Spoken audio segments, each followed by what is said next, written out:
sıravi və kiçik rəis heyəti vəzifələrində xidmətə qəbul olan qədər müsabiqə olunacaq.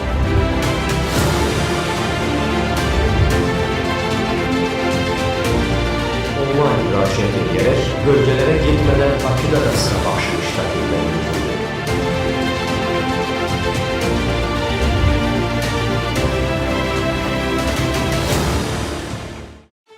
Daxili İşlər Naziri General-Polkovnik Vilayət Eyvazov oktyabrın 27-sində Respublikanın şəhər rayon polis orqanları və daxili qoşunlarda xidmət etmək arzusunda olan gənclərin növbəti sıra baxışını keçirib.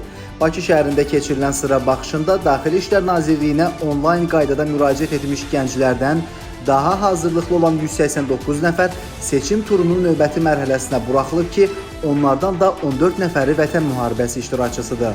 Gənclər qarşısında çıxış edən Nazir Vilayət Eyvazov seçim turunun digər mərhələlərindən də uğurla keçərək daxili işlər orqanlarında xidmətə qəbul ediləcək gənclərə gələcək fəaliyyətlərində uğurlar arzulayıb, tapşırıq və tövsiyələrini verib.